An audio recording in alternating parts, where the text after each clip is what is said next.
back for another video. I'm Mark with Dark Horse Fitness. I want to thank you for watching. I wanted to go ahead and start a series, Training as We Get Older. It's easier when we're in our 20s and early 30s to recover, but later on in life, late 30s, 40s, 50s, and 60s, we find that our bodies just don't recover the same. We've got to find new ways to eat and to train and recover. Some people may think that as they get older, it's impossible to gain muscle, and that's not true.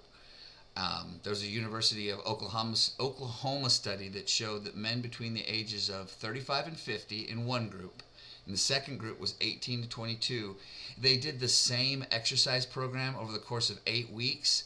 Both of them showed the same amount of strength and muscle density increase. So even though you had that large of an age of a difference, they still were able to add muscle at the same rate. Someone 18 to 22 again versus someone 35 to 50. Something to keep in mind as we get older. How we train is something else that we need to look at as we get older. Keep in mind, your tendons and your ligaments get somewhere around 10% of the blood flow that your muscles do. So that blood flow brings in nutrients for recovery. So when you go to the gym, don't focus so much about how heavy you can lift. Leave the ego lifting for the younger guys. There was a study that showed in the International Journal of Applied Exercise Physiology where over a 12-week period, they had two separate groups. Group 1 focused on a 3-second eccentric and 1-second concentric. What that means is, like on a bench press, they would take 3 seconds to lower the bar to their chest, pause, and then push back up before lowering the weight again. Rep range was about 8 to 12. They had another group which used more of the traditional 1 second down, 1 second up. What they found was those that actually used the 3-second negative to lower the weight had a greater increase in muscle strength and muscle density at the end of the study. Kind of makes you think. Slowing things down, and a lot of times what you're going to find is you have to lighten the weight. So while normally you may use 100 pounds for a 1-1 pace, when you add in that 3-second negative, you may drop to 80 pounds. Your muscle isn't going to know the difference. It's going to know that it's being stressed more, which is going to respond for greater growth, requiring more time to recover. But still, the cascading effect of it is you're not putting as much stress on your tendons and your ligaments. So again, save your joints, slow the rep speed, drop the weight, focus on the muscle, less on the ego. As we get on in our careers, a lot of us move into positions where we sit all day, and sitting often has been called the new smoking. Try to find times throughout the day where you can stand up and walk for 5 or 10 minutes. Something else you can do is after every meal, go walk for 5-10 minutes if you can. That helps in digestion, but then it also gets you mobile and active. Those additional steps are going to also help with just your overall caloric burn for the day. Something that you can do pretty much anywhere. You don't need weights, you don't need a gym, you just need a place to walk or stairs if you have it. Something else to think about: when you sit down all day, you're inhibiting your glutes. So if that's a body part you're trying to bring up, you're kind of being counterproductive sitting all day. So you want to find opportunities where you can actually stand and you can walk and activate them. One of the things we need to watch for is, as we get older, our ability to utilize the protein we eat, decreases. As we get older, that number, it gets larger and larger. In some cases, it's 20, upwards of 30% of the protein that we eat, we just don't actually use.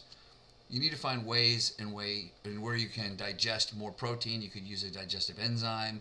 You can look at switching up your proteins. You could look at fish as opposed to eating beef as much. You could look at chicken. You can try to find different sources that work for you. And once you do that, best to go ahead and keep track of that, see how you feel, how your recovery is in and out of the gym. One of the things that affects us as we get older is called sarcopenia. What that is a loss of muscle and over the years as we get older. Starts at 1 to 2% and creeps itself up to 5 or more percent as we get older. That's why it's so important for us to be physically active. Now, I'm not saying that once you get into your 50s and 60s or even 40s, that you're training 5-6 days a week. As simple as 2 to 3 days a week, half an hour per session, is enough to slow that down. Keep in mind, the more muscle you can retain, the better. You're going to have a higher metabolism.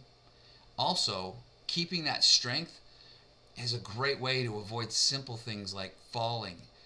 So many people, as they get older, are become more and more inactive, especially as they retire. If you're sitting around the house, you may do some housework, but for the most part, if you're sedentary, you're just losing all that muscle mass. It's something you want to avoid. Exercise for overall general health becomes even more important as we get older. We want to make sure that we can minimize the amount of body fat that we're adding on. We want to retain the muscle tissue that we have to keep that metabolism up. Also, having that strength, simple things that we see in the elderly when they get up and out of a chair, that they have to stabilize themselves, we can avoid things like that or stave off the time at which we need to do that. It also, by exercising, keeping that muscle up, we can avoid insulin resistance. Basically what that is your body needs to have higher and higher amounts of carbohydrates to release the insulin, and then the cells themselves need that higher level to actually put the nutrients into the cells themselves. So by exercising, we keep that sensitivity higher, so we don't need as large of an insulin release from our pancreas. Much healthier state to be in, which higher insulin resistance often leads to type 2 diabetes. Not something we want. The last piece I wanted to talk about is mental health, and this really could be any age, but especially as we get older. Exercise is going to improve overall circulation. That's going to bring blood flow and oxygen throughout your body, your brain being one of those parts. Also, exercise itself is a great stress reliever.